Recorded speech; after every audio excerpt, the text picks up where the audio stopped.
Halo semuanya, kembali lagi di channel YouTube aku, Hello Ja.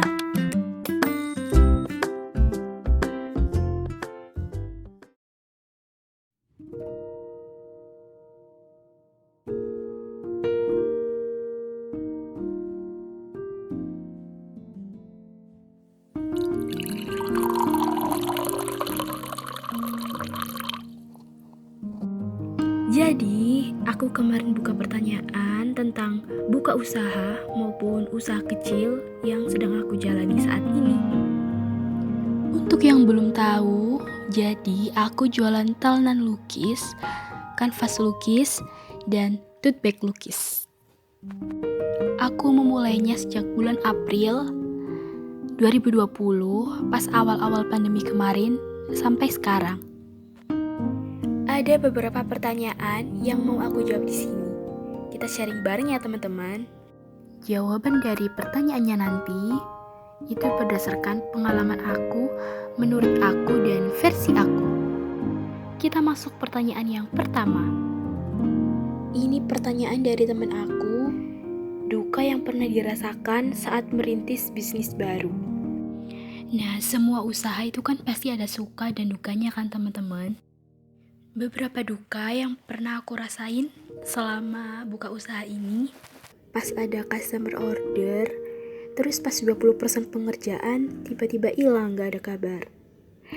Terus kalau capek, tapi harus dikejar deadline orderan, terus gambarnya jadi gak fokus, ya kecoret lah, ya salah ngasih warna lah. Dan kalau udah kayak gitu, kalau udah gak bisa dibenahin lagi, ya terpaksa aku harus buat dari awal dengan produk yang baru. Dan itu adalah kerugian yang disebabkan oleh diriku sendiri. Ya, tapi itu kan resiko.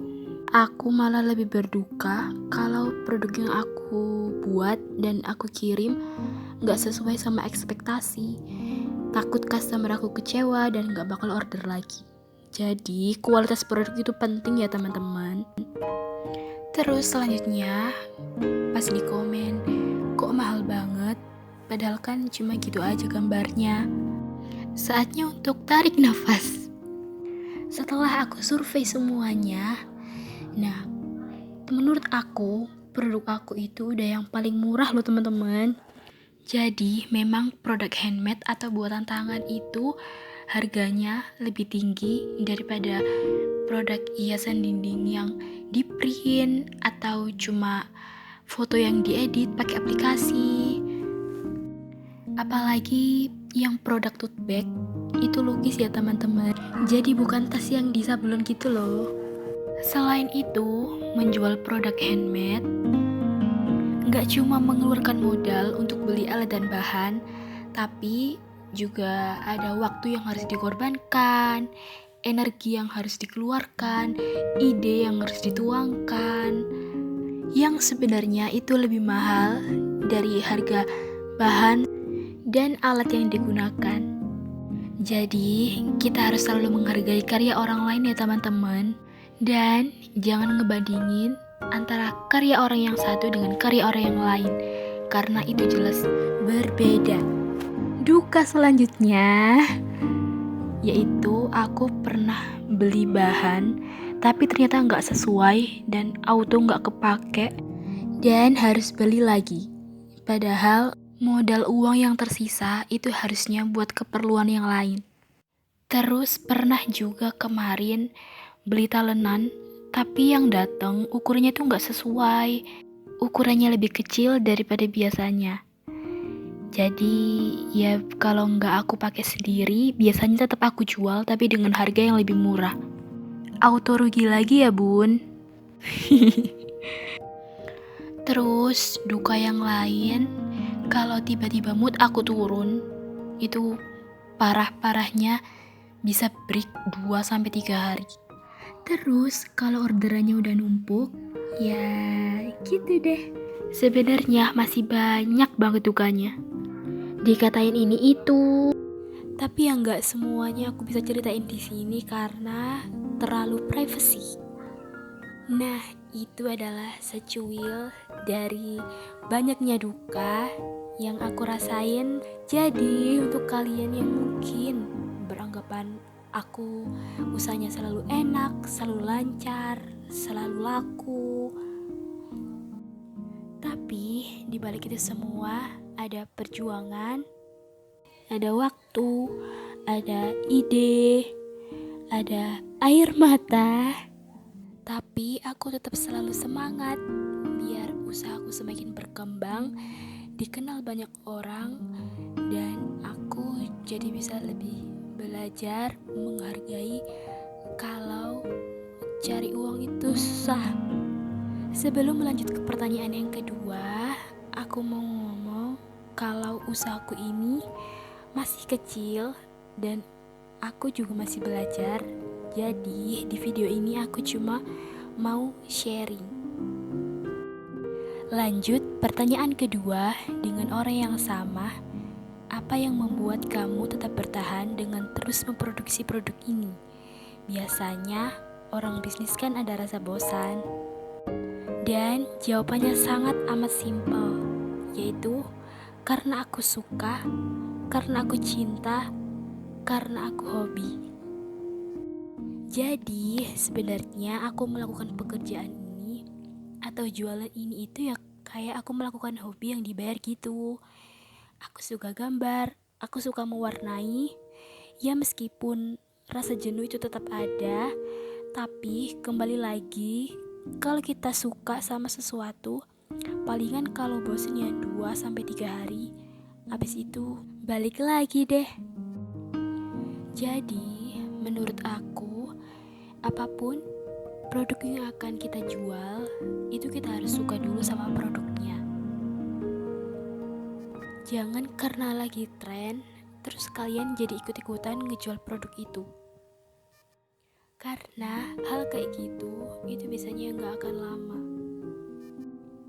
Misal, kalian gak suka gambar, tapi kalian memaksakan diri untuk ngejual produk yang berhubungan dengan gambar. Terus pas lihat hasilnya, kalian ragu, kalian gak yakin sama produknya. Nah, gimana orang lain bisa percaya dan yakin sama produk yang kalian buat, sedangkan yang membuat produk aja gak yakin?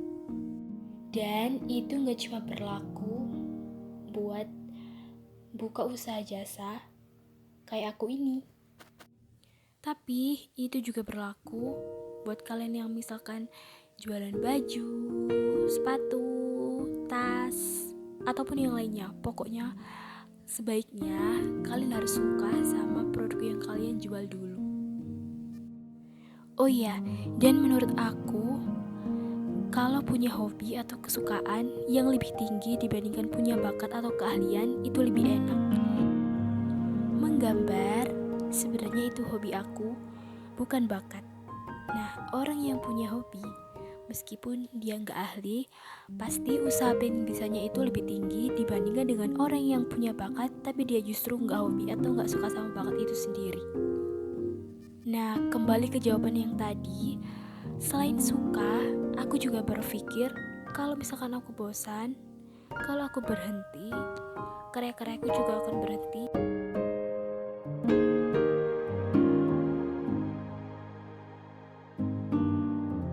Dan yang terakhir, karena memang aku butuh hasil dari jualan produk aku ini. Karena aku juga baru lulus kuliah, tapi masih belum dikasih kesempatan untuk terjun kerja di bidang yang aku ambil pas kuliah. Jadi daripada gabut karena pandemi juga kan, ya meskipun keuntungannya gak begitu banyak, tapi lumayan untuk mengisi waktu luang di masa pandemi ini. Pertanyaan selanjutnya yaitu bagaimana kondisi keuntungan dan kerugian bisnisnya kakak? Untuk keuntungan sama kerugiannya sebenarnya seimbang, karena untungnya juga gak banyak-banyak banget, bisa dibilang lumayan, tapi kan balik lagi, kalau misalkan ada bahan yang gak sesuai atau rusak, itu pasti gak akan aku jual, dan sudah pasti rugi Gitu teman-teman. Jadi keuntunganku sebenarnya nggak sebanyak yang kalian pikirkan. Oh ya, untuk kerugiannya udah aku jelasin di pertanyaan pertama tadi ya. Pertanyaan selanjutnya, apa langkah yang harus diambil saat bisnis kakak harus tutup? Sebenarnya aku agak bingung ya sama pertanyaannya, tapi mungkin karena kurang laku, ya kita harus evaluasi sama produk maupun sama diri kita sendiri. Apakah produknya kualitasnya udah bagus dan kitanya promosinya udah maksimal atau belum. Dan gak boleh bosan, karena seperti yang aku bilang tadi ya, sebaiknya kalian jual produk apapun yang kalian sukai dulu. Terus kalau misalkan penyebabnya karena bangkrut atau sudah gak ada modal, ya gimana ya, karena memang mengatur keuangan saat jualan itu sangat penting banget. Jadi kalau misalkan dapat keuntungan, jangan lupa sisain untuk modal. Baru nanti kalau misalkan modal awalnya sudah kembali, sudah di tangan, nah sisanya nanti bisa kalian simpan. Jadi kalian gak akan bangkrut. Tapi balik lagi ya, kalau misalkan masih bisa dipertahankan, ya kenapa harus tutup? Oh ya, sebenarnya ada 2 pertanyaan lagi, dan pertanyaan yang menarik, tapi nggak mungkin aku bahas di sini karena durasinya sudah terlalu panjang. Jadi aku akan membuatin video khusus untuk 2 pertanyaan ini. Dan pertanyaannya yaitu tips untuk yang baru memulai bisnis atau usaha, dan tips menarik konsumen untuk terus membeli barang jualan kita. Jadi kalau kalian penasaran, besok jangan lupa nonton video part 2-nya ya. Terima kasih buat kalian semuanya yang sudah menonton video aku ini. Semoga bisa bermanfaat dan memberikan sedikit motivasi untuk kalian yang saat ini pengen buka usaha kecil.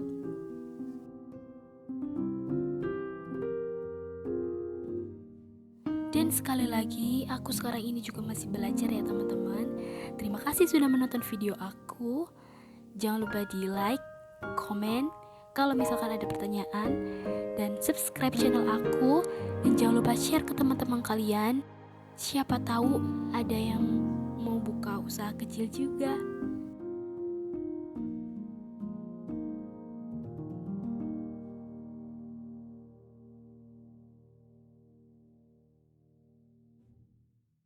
See you on my next video.